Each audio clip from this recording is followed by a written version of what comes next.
Hello everyone, I am C A Nilesh Bajaj. आज हम बात करेंगे टर्म इंश्योरेंस के बारे में। टर्म इंश्योरेंस का मतलब क्या होता है, कितने अमाउंट का टर्म इंश्योरेंस हमें लेना चाहिए, क्या क्या मेथड्स हैं जिससे हम कैलकुलेट कर सकते हैं कि हमें कितने अमाउंट का टर्म इंश्योरेंस ज़रूरी है। ये सब बातें करेंगे हम इस वीडियो में। सबसे पहले हम समझते हैं कि टर्म इंश्योरेंस का मीनिंग क्या होता है। तो टर्म इंश्योरेंस अगर मैं सिंपल लैंग्वेज में समझाने चाहूँ तो किसी भी फैमिली में अर्निंग पर्सन होते हैं जिसके ऊपर पूरी फैमिली डिपेंडेंट होती है। कभी किसी फैमिली के फादर हैं, किसी फैमिली के हस्बैंड हैं, वो उसके अर्निंग पर्सन रहते हैं जिसके ऊपर पूरे चाइल्ड, उसके पेरेंट्स, उसकी वाइफ, ये सब डिपेंडेंट होते हैं।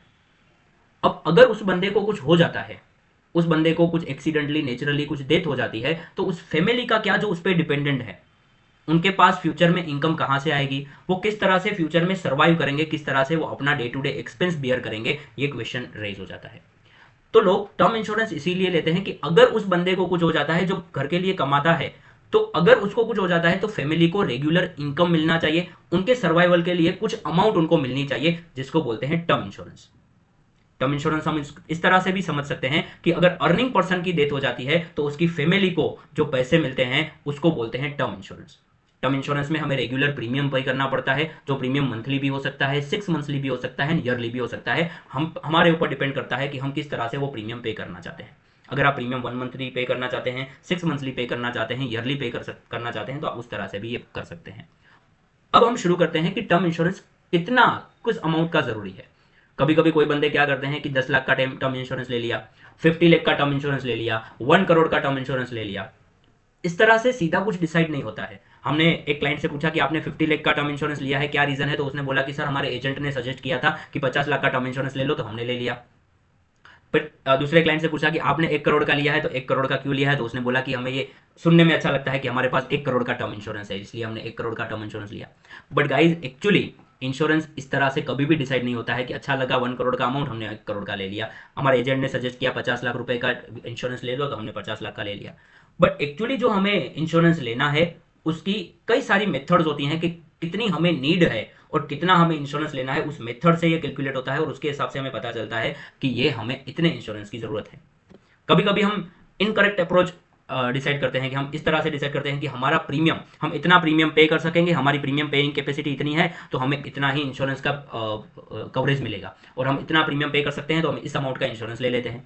ये बिल्कुल इनकरेक्ट अप्रोच है। कितना प्रीमियम एफोर्ड कर सकते हो तो इतना इंश्योरेंस ले, ये इनकरेक्ट अप्रोच है। बल्कि करेक्ट अप्रोच ये है कि हमारी फैमिली को कितने पैसों की नीड होगी अगर हम नहीं रहे, तो उसके हिसाब से डिसाइड होता है कि हमें कितने का इंश्योरेंस लेना चाहिए।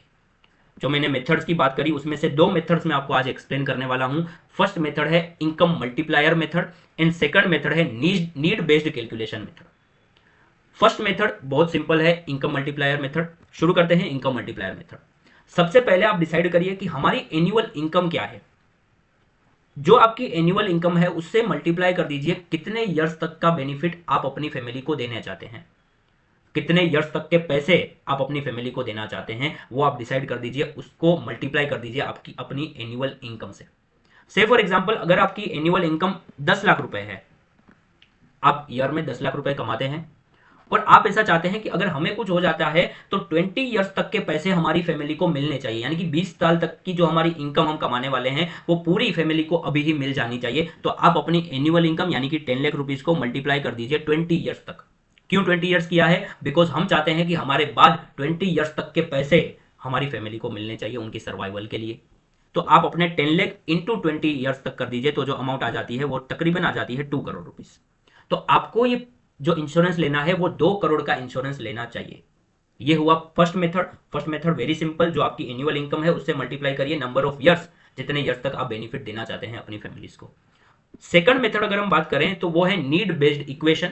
ये पूरा एक फॉर्मूला मैंने आपके लिए फॉर्मेट किया है कि इस फॉर्मूला में अगर आप अमाउंट रखेंगे, जो रिक्वायर्ड कवर, जो आंसर होता है वो आ जाता है तुम्हारा रिक्वायर्ड कवर, जितने का इंश्योरेंस आपको लेना चाहिए। तो इस मेथड में हमें क्या करना है, तो सबसे पहले आप डिसाइड करिए कि हमारी फैमिली के एनुअली एक्सपेंस कितने हैं, यानी कि हमारी फैमिली में कितना पूरा खर्चा आता है, जिसमें हम नेसेसरी चीज़ें हैं, कपड़े हैं, सर्वाइवल के लिए फूड वगैरह हैं, क्लोथ्स वगैरह हैं, ये कितनी हमारी पूरे ईयर की लिविंग एक्सपेंसेस कितने रहते हैं वो आप देख लीजिए। उससे मल्टीप्लाई कर दीजिए नंबर ऑफ ईयर्स, कि आप कितने ईयर्स का बेनिफिट अपने फैमिली को देना चाहते हैं। उसमें आप प्लस कर दीजिए लायबिलिटीज़ को। लायबिलिटीज का मतलब है कि अगर आपके ऊपर कोई हाउसिंग लोन चल रहा है, अगर आपके ऊपर कोई और लोन चल रहा है, सीसी वगैरह चल रहा है, उस सब लायबिलिटीज को अपने एक्सपेंस प्लस लायबिलिटी करिए, उसमें आप प्लस कर दीजिए आपके फ्यूचर के गोल्स। फ्यूचर के गोल का क्या मतलब है कि डॉटर के मैरिज करवाने हैं, चिल्ड्रंस को आउटसाइड पढ़ाने भेजना है, या उनकी यहाँ पे इंडिया में ही एजुकेशन एक्सपेंस है, या आपके जो फ्यूचर के गोल्स हैं, मैरिज वगैरह, चाइल्ड्स के एजुकेशन वगैरह, उसको प्लस कर दीजिए। उसमें से माइनस करिए आपके करंट असेट्स। मैं यहाँ पे बोल रहा हूँ करंट असेट्स, यानी कि यहाँ पे हमें लेने हैं लिक्विड असेट्स, जैसे कि फिक्स डिपॉजिट है, गोल्ड है, सेविंग बैंक में पड़े हुए पैसे हैं, पोस्ट में पड़े हुए पैसे हैं, फिक्स डिपॉजिट है, ये सब आपको करंट असेट्स ही लेनी है। यहाँ पे इमूवेबल असेट्स नहीं आएगा, यानी कि आपके पास अगर मकान पड़ा है, दुकान पड़ी है, या ऐसा कोई भी फिक्स असेट्स जो रेडिली लिक्विड असेट्स नहीं है, उसको यहाँ पे माइनस नहीं करना है, सिर्फ और सिर्फ करंट असेट्स को माइनस करना है। बैंक बैलेंस, एफडी, आपका gold, mutual fund investment, share investment, ये सब आपको सिर्फ माइनस करने हैं। जो आंसर आता है वो होगा रिक्वायर्ड आपका कवर। आइए हम इसको एक एग्जांपल से समझते हैं कि ये किस तरह से वर्क करता है। से फॉर एग्जांपल कि कोई एक बंदा है जिसकी एनुअल इनकम है 6 लाख। अब वो चाहता है कि मैं अपने हमारे न रहने पर भी हमारी फैमिली को 20 ईयर्स तक के एक्सपेंस का पैसा मिल जाना चाहिए। तो अब उसकी एनुअल एक्सपेंस है 6 लाख, उसको मल्टीप्लाई कर दीजिए 20 ईयर्स से, यानी कि ये आंसर आ गया 1.2 करोड़। अब 1.2 करोड़ में हम प्लस कर देंगे हमारे जो लायबिलिटीज हैं और फ्यूचर के गोल्स हैं। अब से फॉर एग्जांपल उस बंदे का एक होम लोन चल रहा है 40 लाख का, वो हम प्लस कर देंगे। कार लोन चल रहा है 5 लाख का, यानी कि उसकी टोटल लायबिलिटी हो गई 45 लाख। और उसके फ्यूचर के गोल हैं, हमें अपने चिल्ड्रन को पढ़ाना है, जो 30 लाख रुपीज हैं। और एक मैरिज का गोल है 20 लाख का, यानी कि उसके फ्यूचर गोल्स हैं 50 लाख। उसकी लायबिलिटी आ गई 45 लाख और उसके फ्यूचर के गोल आ गए 50 लाख, यानी कि टोटल हो गया 95 लाख।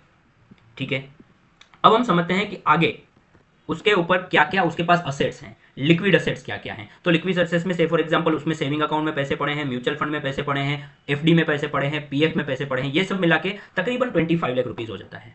यहाँ पे देखिए क्लियरली मैंने लिखा है कि यहाँ पे कोई भी आपको real estate, personal vehicle, immovable property को नहीं लेना है। तो से फॉर एग्जांपल उसके लिक्विड असेट्स हो जाते हैं 25 लाख रुपीज के।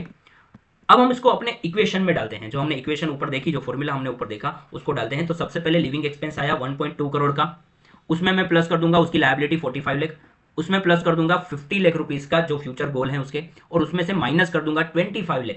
ये कौन से हैं 25 लाख? जो करंट असेट्स हमने देखे वो। अब इसका कैलकुलेशन करते हैं, 1.2 करोड़ प्लस 45 लाख प्लस 50 लाख, उसमें से माइनस कर देंगे 25 लाख, जो आंसर आता है 1.9 सीआर का, यानी कि ये भी तकरीबन 2 करोड़ रुपए आता है। तो यानी कि इसमें रिजल्ट क्या मिला कि हमें 2 करोड़ का इंश्योरेंस लेना चाहिए अगर हम हमारी फैमिली को वही स्टैंडर्ड ऑफ लिविंग देना चाहते हैं। तो जिस तरह से अभी हमारी फैमिली रह रही है, फ्यूचर में ही वही उनका स्टैंडर्ड ऑफ लिविंग होना चाहिए। उनको फ्यूचर के सब गोल उनके मीट होने चाहिए, उनके फ्यूचर के सब लायबिलिटीज फुलफिल होनी चाहिए। अगर उसी तरह से हम उनको बेनिफिट देना चाहते हैं तो 2 करोड़ का इंश्योरेंस इनको लेना पड़ेगा, इस बंदे को जिसका हमने एग्जाम्पल लिया है। उसी तरह से आप भी डिसाइड कर सकते हैं कि हमें कितने इंश्योरेंस की जरूरत है। अगर समझो कि इस बंदे ने अब 1 करोड़ का इंश्योरेंस लिया होता तो क्या ये सफिशिएंट होता? बिल्कुल नहीं होता। वाई? उसकी नीड है 2 करोड़ और वो बंदा ले रहा है इंश्योरेंस 1 करोड़ का, कैसे चलेगा?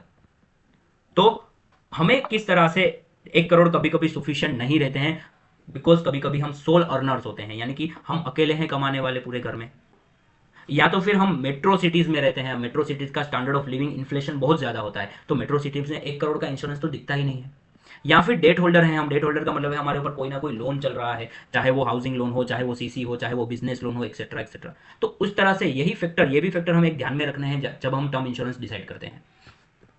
तो उसी तरह से हमें ये सब होरिजॉन्स चेक करने हैं, ऑडिट साइकिल चेक करना है, जैसे कि इनकम चेंज होती है, न्यू लोन हमने कोई ली है, चाइल्ड का बर्थ होता है, असेट कोई ग्रो होती है, ये सब हमें माइंड में रख के और फिर हमें पूरा कैलकुलेशन करना है। ये पूरा वीडियो आपको कैसा लगा हमें ज़रूर बताएं, और अगर ये मेथड्स की पूरी ये पीडीएफ आप चाहते हैं तो हमें आप डीएम कर सकते हैं, हम सीधा ही आपके व्हाट्सएप पे या इंस्टाग्राम पे ये पीडीएफ आपको सेंड कर देंगे, ताकि आप फ्यूचर में जब भी टर्म इंश्योरेंस लेते हैं तो ये पूरा कैलकुलेशन आप कर सकें। Thank you.